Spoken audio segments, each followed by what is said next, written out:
श्यामाचरण चक्षुरुन्मीलितं येन तस्मै श्री गुरवे नमः। इन भौतिक नेत्रों से हम इस स्थूल जगत को देख सकते हैं। स्थूल जगत से परे सूक्ष्म जगत को भौतिक इंद्रियों की दिव्य क्रिया द्वारा कूटस्थ में केवल तीसर नेत्र से ही देखा जा सकता है, जो इसे चक्षु उन्मीलनम कहते हैं। कूटस्थ दो आंखों का बीच में एक क्षेत्र है। कूटस्थ को ही एक नेत्र या त्रिनयनम या ज्ञान नेत्र कहा जाता है। ब्रह्म को केवल उस ज्ञानात्मक नेत्र से देखा जा सकता है, जो शाश्वत नेत्र है, जो संसार की सभी सूक्ष्म वस्तुओं को देखने में सक्षम है। ब्रह्म को इस तरह से देखने में सक्षम होना केवल उनके लिए संभव है जो आध्यात्मिक क्रिया योग का अभ्यास करते हैं। यह कूटस्थ नेत्र केवल इच्छुक क्रिया योग साधकों के लिए है। डॉक्टर या इंजीनियर या वकील बनना हर इंसान के लिए संभव है, लेकिन कितने लोग वह प्रयास करते हैं और करते हैं। वह अवसर मिल रहा है इस सर्वव्यापी कूटस्थ के संपर्क में रहे। ओंकार क्रिया करते हुए ओंकार के साथ एकीभूत हो जाओ, तब आप इस दृश्य जगत और ब्रह्म को पार करने में सक्षम होंगे। इस शरीर में साथ ही कूटस्थ को देखो। गुरु का सहायता की मदद ले, नहीं तो तुम अंधे हो। खेचरी का अर्थ है बिना किसी आलंबना का सहारे, बिना स्थूल भाव की इंद्रिय रहित अवस्था में आकाश में भटकना। कपाल कुहारे जिह्वा प्रतिष्ठा प्रतिरीतगा भ्रुवो अंतर्गता दृष्टि मुद्रा भवती केचरी। घेरंडु संहिता 27 काशी खंडम। मन और दृष्टि को कूटस्थ पर रखना चाहिए। जीभ को पीछे की ओर मोह कर ताले में डालना चाहिए, यानी ऐसा। मन और दृष्टि को नियंत्रण में कूटस्थ में रखना चाहिए। अवचेतनावस्था का अर्थ है गर्दन को पीछे रखना चाहिए, ऐसा।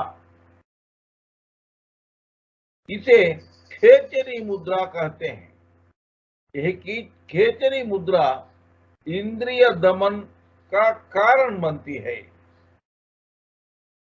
यह इंद्रियहीन अवस्था शून्यता की स्थिति का कारण बनती है। इसे खेचरी सिद्धि कहती है। बहिर्मुख श्वसन चंचल है, इसीलिए अंतर्मुख करना चाहिए। यदि श्वास बाह्य है तो मन भी बाह्य होता है। यदि श्वास अंतर्मुखी है तो मन भी अंतर्मुखी है। इसे अंग्रेजी में दोनों एक दूसरे को पूरक कहते हैं। इसे मतलब दोनों का दूसरे के पूरक कहते हैं। काम क्रोध, लोभ, मोह, मद, मात्सर्य, इन सब को त्याग करना आवश्यक है। इनमें से अधिकांश खेचरी मुद्रा के कारण अपनी प्रभावशीलता खो देते हैं। बाकी क्रिया योग प्राण कर्म से पूरी तरह समाप्त हो जाएंगे। इस प्रकार क्रिया योगी के लिए महाशून्य की स्थिति आती है। अंततः यह इंद्रिय रहित ही इंद्रिय दमन की स्थिति बन जाती है। भ्रुवोर अंतर्गताम दृष्टिम विधाय सुदृढ़ाम सुधी उपविश्वासने वजे दानोपद्रव वर्जितः लभिकोर्धस्थितो गर्ते रसानम विपरीतगाम संयोजयेत् प्रयत्नेन सुधाकूपे विचक्षणः। मुद्रैषा खेचरी प्रोक्ता भक्तानाम् अनुरोधतः सिद्धीना जननी ह्येषा मम प्राणाधिकाधिके निरंतर कृताभ्यासात् पीयूषं प्रत्यहं पिबेत् तेन विग्रह सिद्धिं स्यात् मृत्यु मातंग केसरी। युव संहिता 51-54। योगी को सुरक्षित स्थान पर बैठना चाहिए। मन और दृष्टि को कूटस्थ पर रखना, केंद्रित करके खेचरी मुद्रा में बैठना चाहिए। निरंतर खेचरी अभ्यास से निरंतर सुधापान क्षमता प्राप्त होती है। अपवित्र पवित्रो वा सर्वावस्थांगतोऽपि वा खेचरी यस्य सिद्धोतु तशुद्धो नात्र संशयः। युव संहिता 55। जो अपवित्र अवस्था में है, जो शुद्ध अवस्था में है, सभी परिस्थितियों में यदि इस खेचरी मुद्रा के साथ अभ्यास किया जाता है तो वह योगी बन जाता है। प्राणवायु स्थिर होता है, तब एक प्राकृतिक सहज शून्य स्थिति पैदा होता है। करोति रसानाम योगी प्रविष्ठा विपरीतगाम लोम्बिकेर्देषु गर्धेषु कृत्वा ध्यानं भयापहम्। शिव संहिता 153। खेचरी मुद्रा का अभ्यास करने वाला योगी सभी भयों से मुक्त हो जाता है। जब जीव को ऊपर उठाया जाता है, इंद्रिय दमन बनता तब होता है। ऐसा गुरूपदेशतो मुद्रा यो वेति खेचरीम इमाम नानापारतो धीमान न याति परमाम गतिम। संहिता 58। जो गुरु का मार्गदर्शन से इस खेचरी मुद्रा को जानता है, वह उत्कृष्टता प्राप्त करने में सक्षम होगा। इस खेचरी मुद्रा अभ्यासी को स्खलन नहीं होता है। इसका स्वयं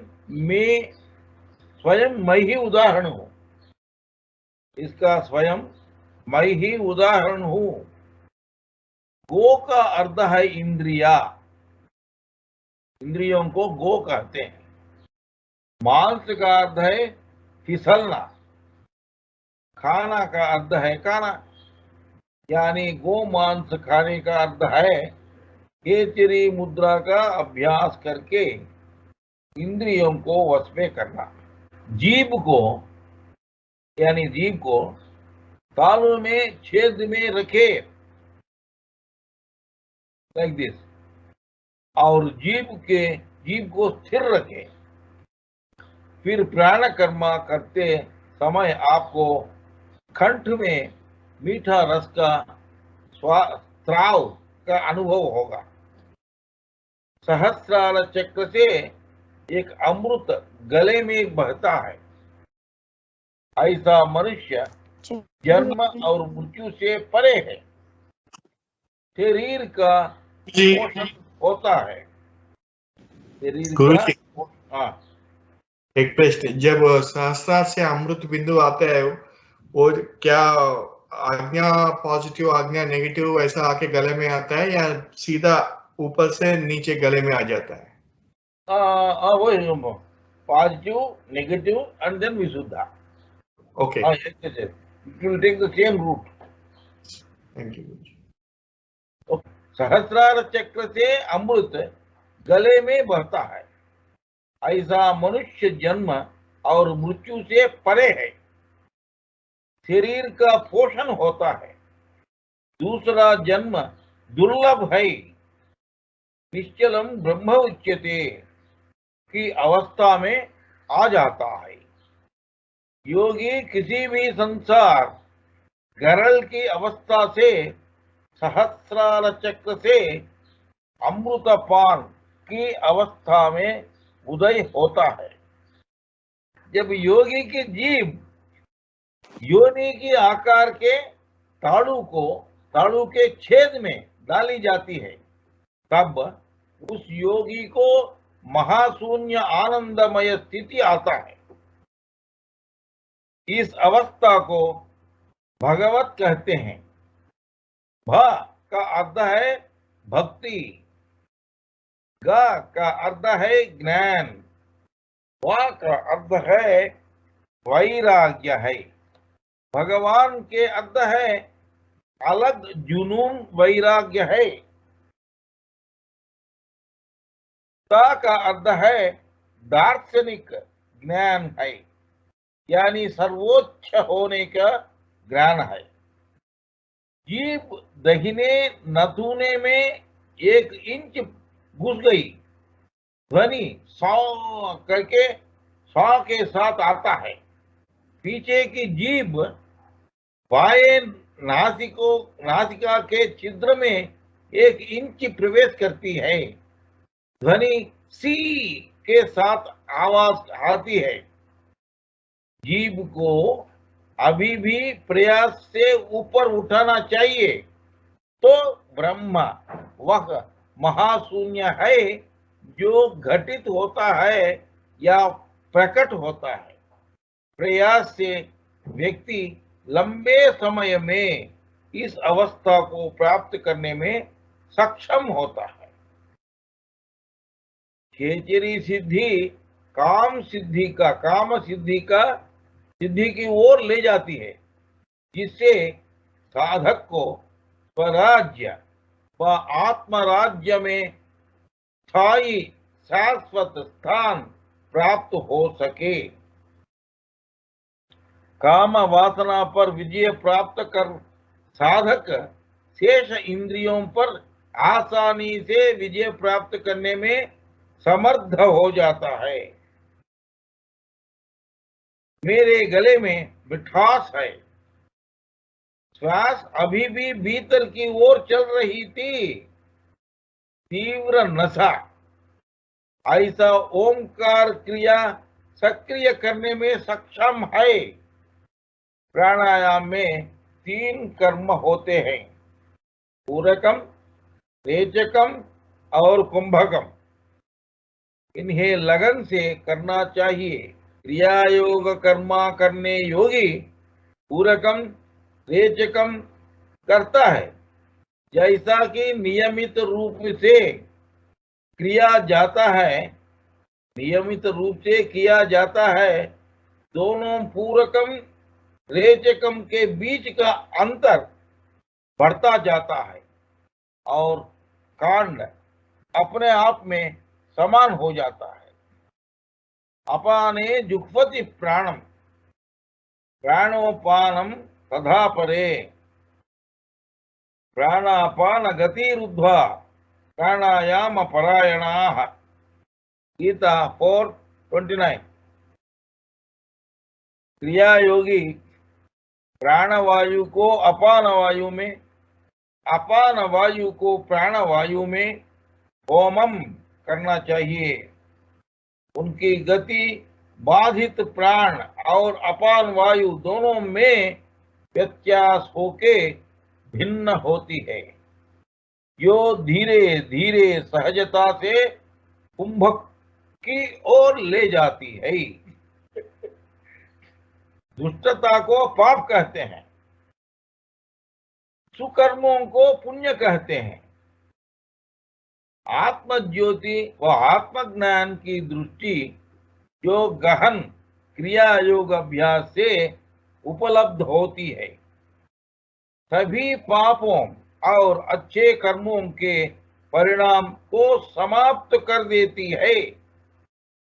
अभ्यासी मतलब क्रिया योग साधक 24 कैरेट सोने की तरह शुद्ध सार की आत्म चमक से चमकता है। इसे क्रिया परावस्था कहा जाता है।